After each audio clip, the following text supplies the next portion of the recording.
Saudara-saudara yang terkasih dalam Tuhan Yesus, kita bersyukur malam ini kita masih diberikan kesempatan oleh Tuhan mengikuti persekutuan rumah tangga.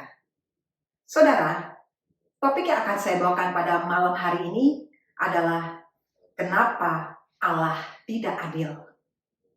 Saudara, perang antara Rusia dan Ukraina sudah berlangsung lebih dari 1 bulan.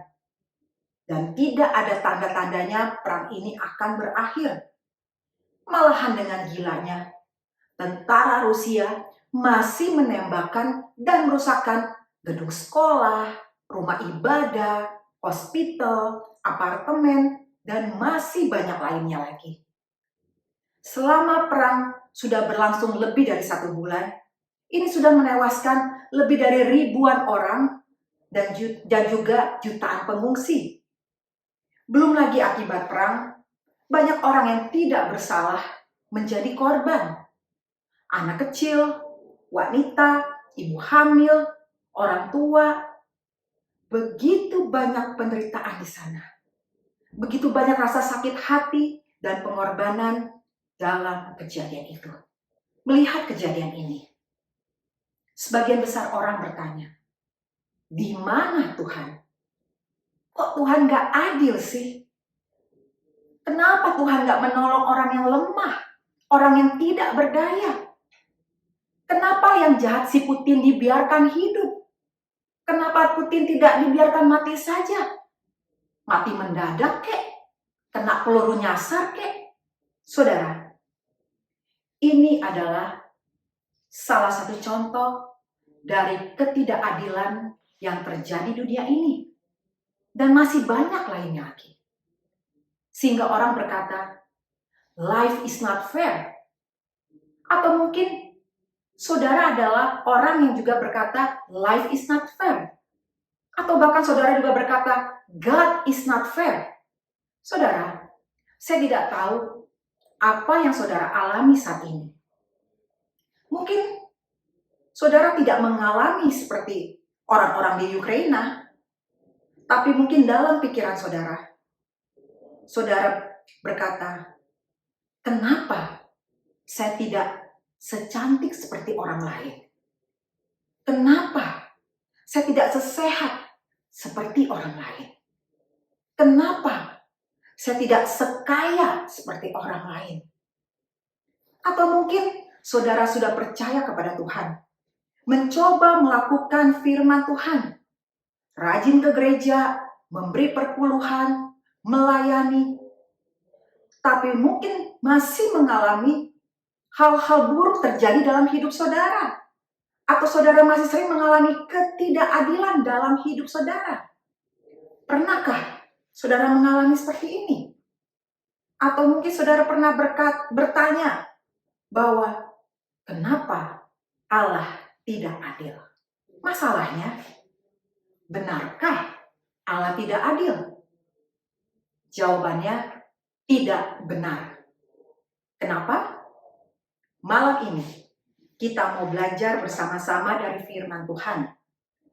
Pertama, Allah tetap adil karena penderitaan adalah akibat dari dosa. Yang terambil dari Kejadian 2 ayat yang ke-16 sampai dengan ke-17. Saya bacakan. Lalu Tuhan Allah memberi perintah ini kepada manusia. Semua pohon dalam taman ini boleh kau makan buahnya dengan bebas. Tetapi pohon pengetahuan tentang yang baik dan yang jahat itu, janganlah kau makan buahnya. Sebab pada hari engkau memakannya, pastilah engkau mati. Saudara, konteksnya ayat ke-16 sampai ke-17, Tuhan menciptakan Adam dan Hawa dan menempatkannya di Taman Eden. Dan Tuhan memberikan perintah bahwa kamu yang melanggar perintah Tuhan dengan memakan buah dari pohon pengetahuan yang baik dan jahat, pasti akan mati. Dan dalam pasal ketiga, itu diceritakan tentang pelanggaran mereka sehingga mengakibatkan penderitaan. Saudara, pada waktu Adam dan Hawa memberontak terhadap kehendak Allah dengan memakan buah dari pohon pengetahuan yang baik dan jahat. Akibatnya, manusia jatuh ke dalam dosa. Dan ini menyebabkan terputusnya hubungan antara manusia dengan Allah yang berakibat manusia menjadi seteru Allah. Dan bukan saja terputusnya hubungan antara manusia dengan Allah, tapi kehidupan manusia di dunia ini menjadi terkutuk. Mulai dari manusia pertama, Adam dan Hawa, sampai kepada keturunan mereka, yaitu kita sampai hari ini. Secara jasmani dan rohani, kehidupan kita di dunia ini menjadi terkutuk atau menderita. Contohnya, penderitaan dari segi jasmani. Manusia, khususnya wanita, akan merasakan sakit ketika melahirkan. Pria juga harus banting tulang bekerja keras untuk mencari nafkah. Juga penderitaan jasmani adalah sakit penyakit yang akhirnya menyebabkan atau mengalami kematian. Contoh penderitaan dari segi rohani, manusia akan dihantui rasa takut, saling menuduh, rendah diri, merasa cemas, dan juga merasa gelisah. Contoh dari segi lingkungan sosial, terjadi permusuhan antara manusia dengan sesama dan juga dengan makhluk hidup lainnya. Dan kita lihat juga, saudara, bahwa kualitas manusia itu tidak semakin baik, tapi kualitas hidup manusia semakin memburuk. Dari waktu ke waktu, dosa semakin bertumbuh dan berkembang. Kejahatan semakin merajalela, dan moral manusia semakin rendah. Dan ini semua disebabkan karena dosa ketidaktaatan manusia terhadap perintah Tuhan, sehingga menyebabkan bencana, penderitaan, kesusahan, maupun peperangan. Kita lihat, saudara, dalam Alkitab, ketidaktaatan yang mengakibatkan penderitaan. Contohnya, Saul. Ketika Saul merasa terdesak oleh pasukan Filistin, Saul tidak sabar menunggu petunjuk dari Samuel yang meminta pertolongan kepada Tuhan. Sehingga Saul mengambil alih tugas dari nabi pada saat mempersembahkan korban bakaran kepada Tuhan. Padahal, saudara, Saul tahu bahwa tindakannya ini melanggar perintahnya. Sehingga akibatnya Saul ditolak oleh Tuhan dan kerajaannya tidak kokoh. Contoh lain lagi, istri Lot. Istri Lot tidak taat. Padahal malaikat sudah memberitahu, jangan menoleh ke kota Sodom, jangan menoleh ke belakang. Tapi dia tetap menoleh, dia tidak taat. Sehingga akibatnya istri Lot menjadi tiang garam. Contoh lainnya lagi, Yudas Iskariot. Yudas Iskariot sudah mengikut Tuhan selama 3,5 tahun. Tapi dia tidak taat dan tidak percaya. Sehingga akhirnya dia bunuh diri dan perutnya pecah. Jadi, saudara, segala penderitaan, kesusahan, ketidakadilan yang terjadi di bumi ini, itu bukan kesalahan Tuhan. Itu bukan karena Tuhan tidak adil, tapi itu terjadi pada pihak manusia yang berdosa dan jahat melawan Tuhan. Contohnya, ada sebuah cerita yang saya baca di internet. Ada seorang perwira angkatan darat, kita sebut saja berinisial MA. Dia dipecat dari dinas militer akibat selingkuh dengan seorang pegawai negeri sipil yang menjadi bawahannya.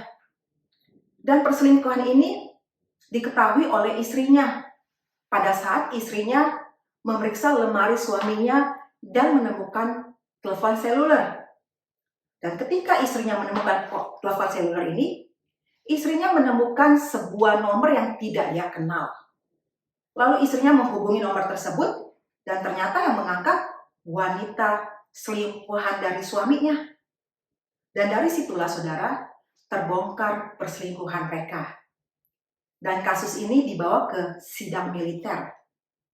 Dan sidang militer memutuskan untuk memecat Letnan Kolonel MA. Dan tidak itu saja, Letkol MA ini juga harus menjalani hukuman di penjara selama 5 bulan. Dan tidak lama kemudian, istrinya pun mengajukan cerai. Dosa ketidaktaatan mengakibatkan penderitaan. Mungkin saat ini saudara sedang mengalami kesusahan, penderitaan, atau ketidakadilan. Tapi mari koreksi diri. Apakah penderitaan atau kesusahan yang saudara alami itu adalah akibat dosa yang saudara perbuat, atau duri dalam daging yang Tuhan izinkan dalam hidup saudara? Kalau ini adalah akibat dari dosa yang saudara perbuat, bertobatlah. Tapi kalau ini adalah akibat dari duri dalam daging yang Tuhan izinkan dalam hidup saudara, mintalah kepada Tuhan agar Tuhan memberikan kekuatan bagi saudara untuk dapat menanggungnya. Poin yang kedua, Allah tetap adil karena Dia memberikan Kristus sebagai jalan keluar. Yang terambil dari Roma 6 ayat yang ke-23. Saya bacakan. Sebab upah dosa ialah maut, tetapi karunia Allah ialah hidup yang kekal dalam Kristus Yesus Tuhan kita.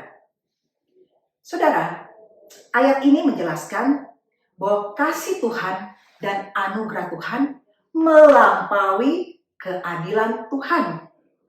Kalau Tuhan hanya adil saja, saudara, berarti semua manusia harus mati. Tidak ada satupun manusia yang selamat.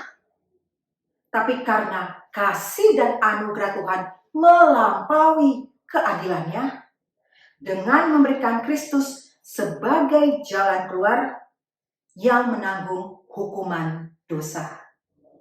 Saudara, Tuhan itu adil. Dari Taman Eden sampai saat ini, semua manusia sudah berdosa dan melanggar perintah Tuhan. Tidak peduli bagaimanapun kecilnya, dosa mempunyai konsekuensi penalti, yaitu kematian atau maut. Lalu apa yang dimaksud dengan maut atau mati di sini?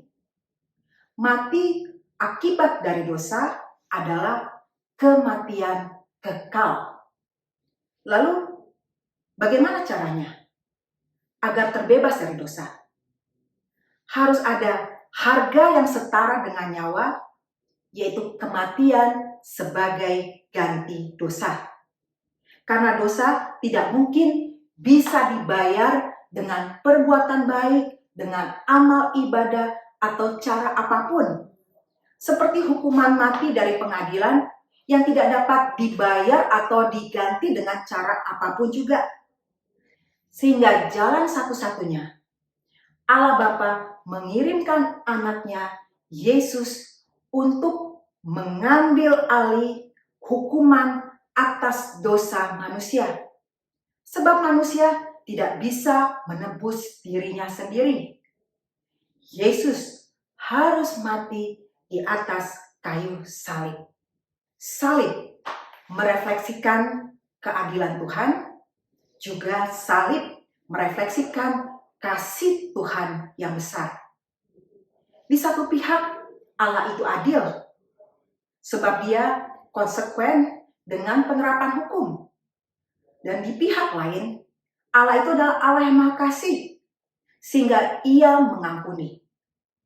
Namun saudara, Ia tidak dapat mengampuni begitu saja, terkait kemahaadilannya. Si pendosa harus dihukum. Sebagai Allah yang Maha Adil dan Maha Suci, setitik dosa pun harus dipertanggungjawabkan dalam prosedur penghakiman yang paling konsekuen, sebab dia tidak dapat menyangkal keberadaannya. Ia yang maha suci dan maha adil, menuntut keadilan dan kesucian yang absolut. Maka Kristus disiapkan sebagai jalan keluar untuk menyucikan dan membenarkan orang-orang yang percaya kepadanya. Ada seorang wanita, saudara, dia ditangkap di sebuah diskotik pada saat polisi mengadakan razia narkoba. Lalu wanita ini dibawa ke meja hijau atau dibawa ke pengadilan. Lalu di dalam pengadilan, penuntut hukum membacakan dakwaannya dan menuntut wanita tersebut. Dan tidak lama kemudian, hakim bertanya kepada wanita ini, apakah Anda bersalah atau tidak bersalah? Lalu wanita ini mengakui ia bersalah, minta ampun, dan ingin bertobat. Tapi hakim yang adil ini tetap mengetukkan palunya, memberi denda kepada wanita tersebut sebesar 10 juta rupiah. Tapi tiba-tiba, saudara, hakim ini turun dari kursinya sambil melepaskan jubahnya dan berjalan ke tempat duduk si tertuduh. Lalu dia mengeluarkan uang 10 juta dari dalam tasnya untuk mengganti denda wanita tersebut. Mengapa? Ternyata hakim itu adalah bapak dari wanita tersebut. Tapi walaupun besarnya cintanya hakim tersebut kepada anak gadisnya, tapi sebagai hakim yang adil, ia tidak dapat berkata, "Aku mengampunimu karena engkau menyesal dan bertobat." Saudara, hakim tersebut berbuat adil karena menghukum kesalahan, tapi dia rela menanggung buat anak gadisnya. Dengan kata lain, hukum tetap dijalankan, tapi kasih hakim tersebut melampaui hukum tersebut. Kalau manusia saja dapat melakukan seperti itu, pasti Tuhan pun dapat melakukan melebihi dari apa yang dilakukan manusia dengan memberikan Yesus Kristus yang mati bagi semua orang yang percaya kepadanya. Jadi, kalau saudara mau menerima keadilan Tuhan, saudara harus menerima Kristus. Karena disitulah keadilan Tuhan dilaksanakan terhadap Kristus. Dan dari situlah kita mendapatkan kasih. Saudara, saya tidak tahu ketidakadilan apa yang saudara alami saat ini. Mungkin saudara juga tidak tahu jawabannya, seperti yang dialami oleh orang-orang Ukraina. Tapi kadang Tuhan mengizinkan sesuatu yang tidak ada jawaban, bahkan sampai kita bertemu dengan Tuhan. Jadi bersabarlah dan tetaplah percaya bahwa Allah itu adalah Allah yang adil dengan melihat kepada Kristus yang mati bagi saudara. Poin yang ketiga, Allah tetap adil karena penderitaan yang diizinkan Tuhan pasti menghasilkan kebaikan. Yang terambil dari Roma 8 ayat yang ke-28. Kita tahu sekarang bahwa Allah turut bekerja dalam segala sesuatu untuk mendatangkan kebaikan bagi mereka yang mengasihi Dia, yaitu bagi mereka yang terpanggil sesuai dengan rencana Allah. Saudara, istilah untuk mendatangkan kebaikan ini artinya adalah ada tujuan yang baik. Lalu istilah Allah turut bekerja dalam segala sesuatu ini berarti termasuk penderitaan atau ketidakadilan di muka bumi ini. Jadi, Kalau Tuhan mengizinkan penderitaan atau ketidakadilan yang terjadi di muka bumi ini, pasti Tuhan akan menghasilkan kebaikan bagi orang-orang Kristen yang mengasihi Dia dan yang terpanggil sesuai dengan rencana Allah. Saudara, ketika ada hal-hal yang kurang baik terjadi di sekitar kita, misalnya ada orang yang cacat, sakit jiwa, ataupun orang yang terkena musibah, cenderung kita menghakimi atau kita memiliki respon yang negatif.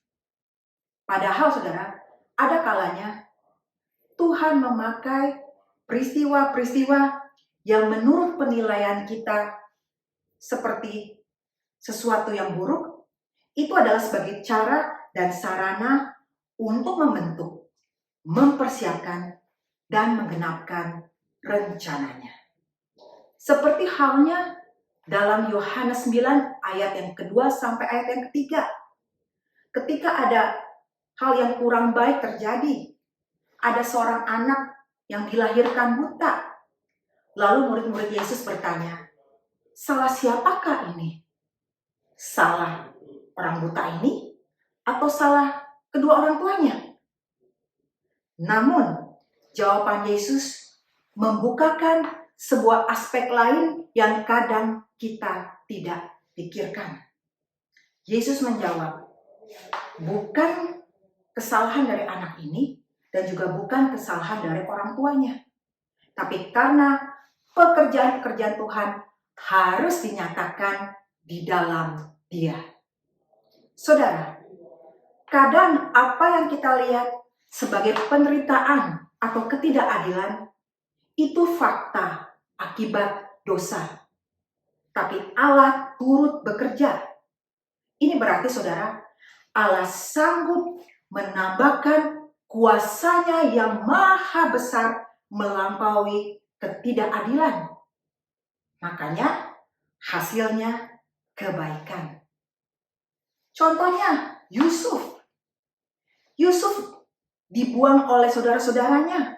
Dia dijual ke Mesir. Dia menjadi budak. Dia dipenjara di sana. Dan sebelumnya juga dia dibuang di sumur. Dan ini semua adalah rencana dari saudara-saudaranya. Rencana manusia. Itulah sebabnya Yusuf berkata dalam Kejadian 50 ayat 21. Kamu telah mereka-rekakan yang jahat. Tapi Tuhan mereka-rekakan kebaikan. Tuhan mengubah menjadi kebaikan. Menolong sebuah bangsa yang besar. Yaitu bangsa Israel. Jadi jelas bahwa orang bisa menderita, bisa mengalami ketidakadilan, itu bukan karena salah Tuhan. Itu bukan karena Tuhan tidak adil. Itu bukan karena rencana Tuhan. Tapi di balik dari ketidakadilan dan penderitaan, itu akibat dosa. Tapi Tuhan dapat mengubahnya menjadi kebaikan untuk kemuliaan namanya. Contohnya saudara, Nick Fujisik. Dia dilahirkan dengan cacat yang langka yang disebut dengan tetra amelia. Dan dia tidak punya lengan mulai dari bahu. Dan dia juga hanya memiliki satu kaki yang kecil dan 2 jari yang tumbuh dari paha kirinya. Di luar dari kekurangan itu, dia adalah seorang yang sehat. Kekurangannya itu menjadi olok-olokan teman-temannya di sekolah. Sehingga Nick Fujisik pernah berdoa kepada Tuhan agar Tuhan menumbuhkan tangan dan kakinya. Tapi keadaan tidak berubah. Dan ini membuat Nick Fujisik menjadi depresi. Dan pada usianya yang ke-8, dia pernah mencoba bunuh diri dengan cara menenggelamkan tubuhnya di bak mandi. Lalu dia menyadari bahwa apa yang dia lakukan itu adalah salah. Dan dia bertobat. Dan Tuhan memampukan dia untuk memandang hidupnya secara baru. Dan Tuhan memakai Nick Vujicic menjadi inspirasi bagi banyak orang. Nick Vujicic mempersembahkan hidupnya untuk melayani Tuhan. Dia melayani di banyak negara. Dan dia selalu berkata, kalau saya bisa mempercaya Tuhan dengan kondisi saya ini, Anda pun dapat mempercayai Tuhan dengan kondisi Anda. Nick Vujicic mempercayai rencana Tuhan yang indah dan khusus baginya. Bahwa hidup bukan hanya untuk kepentingan pribadi, tapi hidup adalah untuk kepentingan Tuhan. Apapun kondisinya, ia dapat melayani Tuhan dengan cara dan kesempatan yang terbaik yang ia miliki. Dan pekerjaan Tuhan pun dinyatakan di dalam dia. Seperti yang Tuhan kerjakan dalam hidup Nick Vujicic dan orang buta itu, Tuhan juga dapat bekerja dalam hidup saudara. Bila hari ini saudara mengalami penderitaan, kesulitan, maupun ketidakadilan. Jadi, jangan sembarangan menghakimi orang ataupun juga menghakimi Tuhan ketika saudara mengalami ketidakadilan, penderitaan, kesusahan. Tapi bersabarlah dan nantikanlah Tuhan. Dan saudara akan melihat kebaikan Tuhan yang mendatangkan kemuliaan bagi namanya. Mulai hari ini, jangan pernah berpikir Allah itu tidak adil hanya karena saudara tidak mendapatkan apa yang saudara inginkan. Dan saudara tidak mendapatkan jawaban ketika saudara bertanya. Tapi tetaplah bersyukur apapun kondisi saudara. Dan tetap percaya bahwa Allah adalah Allah yang adil dan mengasihi saudara. Dan Dia akan terus menolong, memelihara, dan memampukan saudara untuk tetap bertahan menghadapi segala bentuk kesusahan, penderitaan, dan ketidakadilan dalam perjalanan hidup saudara. Amin saudara. Tuhan Yesus memberkati. Saudara, saya akan tutup renungan pada malam hari ini dengan sebuah pujian Allah Peduli. Dan saya akan ditemani oleh Paul Chin. Biarlah lagu ini menjadi berkat bagi saudara.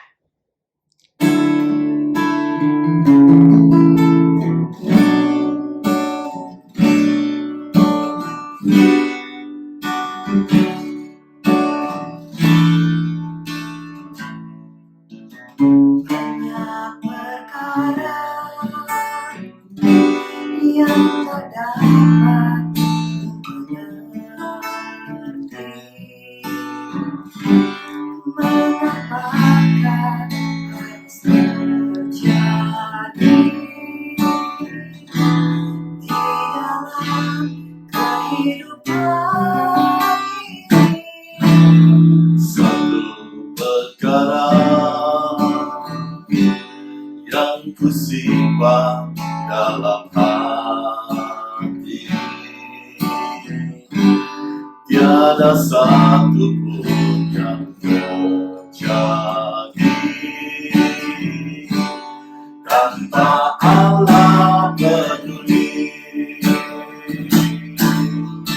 Allah mengerti, Allah peduli segala persoalan yang kita hadapi.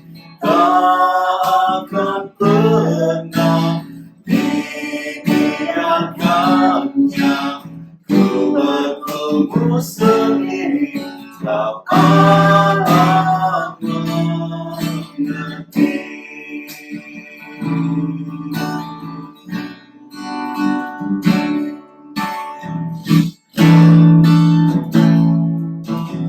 Banyak perkara yang tak dapat ku mengerti, apakah harus terjadi di dalam kehidupan ini.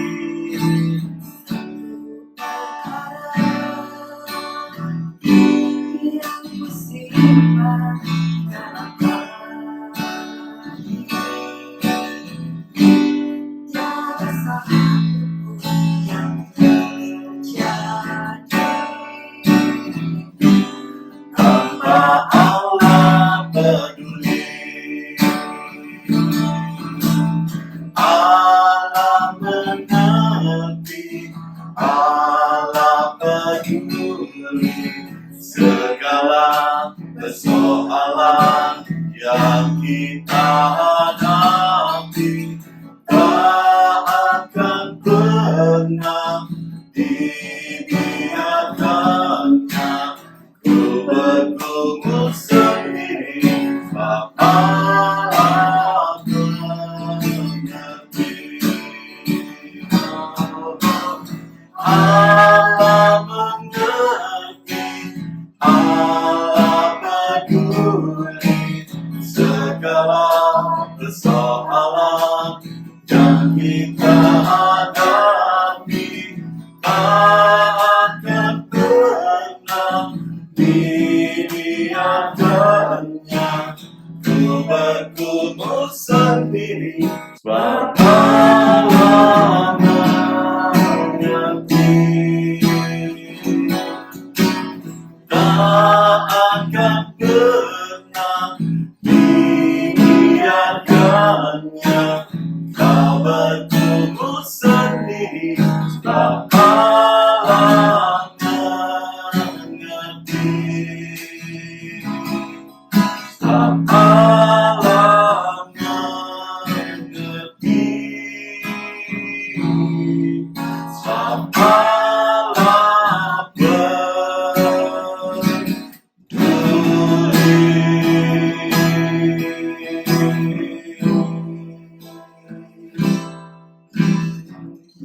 Bu Rinjil Shirley Turangan, terima kasih untuk renungan firman Tuhannya. Mari kita berdoa. Bapa di sorga, kami mengucap syukur dan terima kasih. Melalui firman Tuhan, iman kami dikuatkan. Kami mengerti bahwa Engkau ya Tuhan, satu-satunya Tuhan dan Juru Selamat kami, Tuhan Yesus, tidak pernah berbuat yang salah. Bapa di sorga, Engkau telah menunjukkan kasih-Mu melalui Tuhan Yesus yang mati dan bangkit buat kami. Maka kami yakin 100% ya Tuhan, kalau Engkau sudah memberikan anak-Mu yang tunggal, masakan Engkau tidak memberikan yang terbaik bagi kami? Walaupun dalam perjalanan hidup ini kadangkala kami harus mengalami penderitaan, kesusahan, cobaan, dan ujian yang kami tidak mengerti ya Tuhan, yang melampaui pikiran, perasaan, dan pengalaman kami. Tuhan tolong kami tetap yakin kepada sifat Allah yang baik, yang maha kasih, yang maha memelihara, maha peduli, dan Tuhan pasti akan memberi kemenangan kepada kami dan kebaikan pada akhirnya. Terima kasih Tuhan, kuatkanlah setiap pribadi kami melalui perenungan firman Tuhan malam hari ini. Saat ini ya Tuhan, kami mau melanjutkan dengan doa syafaat. Kami berdoa untuk mamanya Rebecca yang ada di Indonesia ya Tuhan, yang sedang sakit. Kami bersyukur ya Tuhan, dia sudah sadar dari komanya dan Tuhan menolong dan memberkati supaya sungguh-sungguh dia boleh pulih sempurna. Kami sehati mau berdoa dalam nama Tuhan Yesus. Tuhan, tumpangkan tangan-Mu. Kami berdoa di sini, Roh Kudus-Mu bekerja di sana. Oleh bilur-bilur-Mu, dia boleh dipulihkan dan disembuhkan. Ya Tuhan, kami juga bersyukur untuk saudara kami Melki Ngamba yang sudah selesai menjalani operasi jantung. Ya Tuhan, saat ini dia masih di opname di Rumah Sakit Metodis. Kami bersyukur operasinya sukses dan ada banyak kemajuan di dalam kesehatannya. Kami berdoa untuk pemulihan yang lebih cepat. Dengan sehati dan seiman, kami berdoa dalam nama Tuhan Yesus, tumpangkanlah tangan-Mu, jamah dia, khususnya tempat-tempat yang masih sakit, luka-lukanya. Kami minta dalam nama Tuhan Yesus, kurangi sakitnya dan sembuhkan secara sempurna ya Tuhan. Kuatkan Meiske dan anak-anak, juga boleh terus tabah menantikan Tuhan dan boleh menemani dengan sabar dan penuh kasih sayang. Kami berdoa ya Tuhan untuk kakaknya Melki Ngamba, Dahlia di Indonesia, yang juga sudah pulih dari stroke ringannya. Tuhan, Engkau sendiri yang menjamah dan menyembuhkan secara sempurna ya Tuhan. Kami bersyukur biarlah melalui kepulihannya dia lebih mengasihi Tuhan dan lebih setia mengikut Tuhan. Ya Tuhan, saat ini kami berdoa untuk Ko Chun Hong, untuk lutut kanannya yang sakit. Tuhan, Kau sendiri yang menjamah, dia menumpangkan tangan-Mu dan memberkati proses pengobatan yang akan dijalaninya. Kami minta dalam nama Tuhan Yesus, oleh bilur-bilur dan kuasa darah-Mu ya Tuhan, sembuhkanlah kakinya, agar Ko Chun Hong boleh sehat kembali, boleh beraktivitas dengan normal, dan boleh beribadah dan melayani bersama-sama dengan Cieti. Kami berdoa untuk Ibu Nina Panginda ya Tuhan. Engkau juga menjamah kelemahan tubuhnya, khususnya sakit levernya, punggungnya, pinggangnya, dan tempat-tempat yang lemah. Kami minta dalam nama Tuhan Yesus, kuasa darah-Mu yang sudah menyucikan dosa, kuasa darah-Mu dan bilur-bilur-Mu menyembuhkan dia Tuhan. Kami berdoa untuk Lisa Nur Salim untuk persiapan operasi kakinya, dan juga Wan dalam persiapan operasi lutut dan jantung. Tuhan, Kau sendiri yang memberkati, mempersiapkan secara fisik, mental, rohani, apapun proses pengobatan yang akan dijalani tahun ini ya Tuhan, kami minta dalam nama Tuhan Yesus. Tuhan, tumpangkan tangan-Mu dan jamah secara sempurna Tuhan, agar tidak mengganggu pekerjaan, aktivitas, dan pelayanan mereka. Kami berdoa ya Tuhan untuk baby Noah dalam proses kesembuhan jantungnya. Tuhan, sesuai dengan cara-Mu dan waktu-Mu, Tuhan pulihkanlah dia secara sempurna. Terima kasih Tuhan. Saat ini kami bersyukur untuk saudara-saudara kami yang sudah disembuhkan oleh Tuhan dan kini menunggu pemulihan. Kami menyerahkan Pak Indra, Pak Andy, Pak Surya Supeno, Walter, Pak Hari Lee. Ya Tuhan, Kau menyertai mereka satu persatu yang tabah menantikan karya Tuhan yang sempurna. Tuhan, tumpangkan tangan-Mu dan sembuhkan sesuai dengan kasih setia-Mu yang besar. Ya Tuhan, kami juga berdoa untuk Saudari Jane Atmojoyo, untuk kelemahan di jantungnya, untuk kelemahan tubuh lainnya. Tuhan yang tahu, dalam nama Tuhan Yesus sembuhkanlah dia secara sempurna bersama dengan suaminya. Mereka bersama-sama sehat, kuat, jasmani dan rohani, kelak boleh mengikut Tuhan dan melayani Tuhan dengan lebih baik. Ya Tuhan, kami juga berdoa untuk remaja kami Arthur Palar. Tuhan, Kau sendiri yang memberikan dia kesembuhan yang sempurna dengan cara dan waktu Tuhan. Dalam nama Tuhan Yesus, jamahlah dia Tuhan. Berkati dia juga Tuhan yang rindu belajar di sekolah Alkitab. Tuhan, siapkan sekolah yang baik, sehingga dia boleh digembleng, dilatih, kelak menjadi hamba-Mu yang melayani banyak orang, khususnya memberitakan Injil kepada para remaja ya Tuhan. Kami berdoa untuk Saudara Budi Sayogyo ya Tuhan, yang masih harus terus minum obat kimo secara rutin. Tuhan kasihani, berkati obat yang diminum, Tuhan sembuhkan dia. Kami minta dalam nama Tuhan Yesus, pulihkan dia secara total ya Tuhan, agar Budi boleh lepas dari obat kimo dan dia boleh dengan setia beribadah dan melayani pekerjaan Tuhan juga. Terima kasih Tuhan, kami doakan Saudari Irma, Tuhan memberkati imun sistemnya, agar dia boleh cepat pulih sempurna, dan dia boleh beraktivitas normal, boleh kembali beribadah bersama-sama kami, dan melayani pekerjaan Tuhan. Ya Tuhan, kami berdoa untuk adik Charlie, anaknya Linda dan Eddie. Tuhan kasihani, Tuhan tahu kelemahan tubuhnya, Tuhan Kau yang juga sanggup melakukan mujizat. Kami minta bersama dalam nama Tuhan Yesus, tumpangkanlah tangan-Mu dan sembuhkanlah dia Tuhan, sesuai dengan otoritas-Mu, kedaulatan-Mu, dan kuasa-Mu yang melampaui pikiran dan doa-doa kami ya Tuhan. Saat ini ya Tuhan, kami mau berdoa untuk para senior kami berdoa untuk Om Pol Wardana. Tuhan, Kau memberikan dia kesehatan jasmani dan rohani, memberikan dia panjang umur, kesehatan, semangat yang baru, dan anugerah-Mu yang baru setiap hari, supaya dia tetap bergairah memimpin, mengkoordinir Evergreen, dan juga boleh menemani Tante Lena. Tuhan berkati Tante Lena, berikan dia nafsu makan, berikan dia semangat, daya ingat, dan boleh menikmati anugerah Tuhan sehari demi sehari. Ya Tuhan, kami serahkan semua senior kami yang hidup dalam kesendirian. Tuhan memberkati Tante Lucy, Tante Pauline, Tante Isha, Tante Ita, Tante Merin, Tante Aiwati, Tante Sumi, Tante Nelly, Tante Swat, Ci Meiling, Ci Airin. Ya Tuhan, sertailah mereka satu persatu. Engkau sahabat yang terbaik. Di dalam kesendirian dan kesepian mereka Tuhan menemani. Curahkan sukacitamu dan damai sejahteramu. Cukupkan kebutuhan mereka sesuai dengan kekayaan dan kemuliaan-Mu. Juga Om Andi, segala kelemahan tubuhnya Tuhan sembuhkan dia. Tuhan jamah dia, hiburkan dan kuatkan dia. Om Budi Pualamsah, Tuhan sembuhkan sakit di kepalanya dan di kakinya. Agar dia tetap sehat, boleh setiap minggu datang beribadah di rumah Tuhan. Kami berdoa untuk semua anak, mantu, cucu dari para senior kami. Tuhan Engkau lindungi, Tuhan pelihara. Berilah mereka hati yang takut akan Tuhan. Hormat kepada orang tua. Dan tahu mencukupkan segala kebutuhan orang tua. Sesuai dengan kekayaan dan kemuliaan-Mu.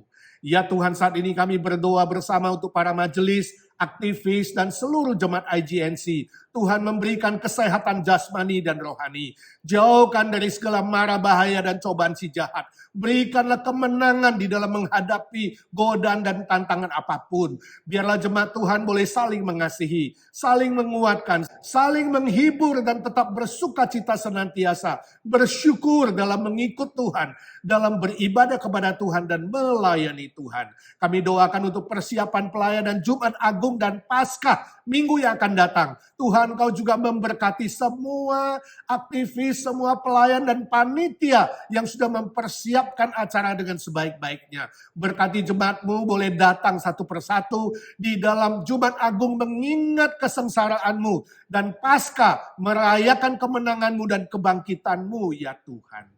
Ya Tuhan, kami tetap doakan konflik di Ukraina dan Rusia yang belum selesai. Untuk jutaan pengungsi ya Tuhan, di mana-mana. Tuhan, Kau sedang menolong, menghibur mereka, menguatkan mereka, mencukupkan kebutuhan mereka. Baik secara fisik, mental, dan rohani. Biarlah di dalam penderitaan seberat apapun, mereka boleh mendengarkan Injil dan diselamatkan oleh Tuhan. Kami doakan negara kami yang tercinta Indonesia ya Tuhan. Engkau memberkati dalam kestabilan politik, ekonomi, keamanan, dan juga program kesejahteraan. Engkau memberkati Pak Jokowi dan seluruh kabinet, juga seluruh aparatur negara, pegawai negeri dari pusat sampai daerah, supaya mereka punya rasa takut akan Tuhan. Tanggung jawab moral yang tinggi, menjalankan tugas mereka dengan sebaik-baiknya ya Tuhan. Kami doakan ya Tuhan untuk saudara Handai Tolan family di sana yang sudah mengenal Tuhan, mereka tetap setia kepada Tuhan. Yang belum mengenal Tuhan, biarlah dengan cara dan waktu Tuhan, mereka boleh diselamatkan oleh Tuhan. Ya Tuhan, saat ini kami berdoa untuk pekabaran Injil di negara-negara yang sulit, di negara-negara Timur Tengah, negara bekas komunis, sosialis, dan juga negara-negara yang tertutup oleh Injil. Tuhan, Kau kasihani. Berkatilah hamba-hamba-Mu, para misioneri di sana. Lindungi mereka Tuhan, jauhkan mereka dari mara bahaya, pelihara mereka dan berkati mereka. Boleh melayani dengan baik, mengabarkan Injil dengan setia. Ada banyak jiwa yang dibawa kepada Tuhan. Berkatilah pekabaran Injil melalui media sosial, literatur, radio, televisi, pembagian Alkitab, acara penginjilan dengan cerdik, dengan baik, dengan benar, memberitakan cinta kasih Tuhan dan membawa jiwa-jiwa datang kepada Tuhan. Ya Tuhan, saat ini kami datang ke hadirat-Mu menyerahkan pergumulan kami masing-masing. Tuhan, Kau sedia memberkati semua orang yang mengikuti program ini secara online yang berdoa diam-diam di hadapan Tuhan. Hamba-Mu berdoa untuk mereka dalam nama Tuhan Yesus. Tuhan, berkatilah satu persatu dengan kasih setia-Mu, anugerah-Mu yang baru ya Tuhan. Entahkah masalah kesehatan, pekerjaan, masalah sekolah, relasi keluarga, masalah bisnis, masalah finansial, teman hidup, masalah status, dan berbagai masalah lainnya. Tuhan yang tahu, hamba-Mu tidak tahu. Kami berdoa dengan sehati dalam nama Tuhan Yesus. Dengarkanlah doa anak-anak-Mu ya Tuhan. Terima kasih Bapa di sorga, Engkau sudah mendengar doa kami. Sebab kami berdoa di dalam satu nama Tuhan Yesus Kristus. Satu-satunya juru selamat kami. Satu-satunya Tuhan segala Tuhan, Allah segala Allah. Penolong kami, dokter segala dokter, raja segala raja yang hidup selama-lamanya. Amin. Amin. Saudara, 2 hari lagi, hari Minggu, kita tetap ada ibadah live di gereja pukul 11. Bagi saudara yang sehat, ada kesempatan, mari datang beribadah kepada Tuhan, memuji nama Tuhan di rumah Tuhan. Bagi saudara yang sakit, yang lemah tubuh, yang tidak ada kesempatan hadir di ibadah pagi, tetap boleh mengikuti ibadah online Minggu sore. Doakan YouTube lancar, jam 5 sudah bisa ditayangkan. Dan Jumat depan adalah Jumat Agung. Bagi saudara yang sehat, yang diberi kesempatan oleh Tuhan, mari datang bersama-sama mengikuti ibadah Jumat Agung, Jumat pukul 7.30 malam. Kita mulai dengan makan malam bersama, buka puasa, karena sepanjang hari ada doa puasa, itu opsional. Dan bagi saudara yang tidak kuat berpuasa, tidak perlu puasa, tapi tetap ikut berdoa. Pokok-pokok doa akan dibagikan pada hari Minggu ini. Dan nanti juga saya akan post di WhatsApp. Bagi saudara yang ada pertanyaan, boleh WhatsApp ke saya atau SMS ke nomor saya. Tuhan memberkati saudara.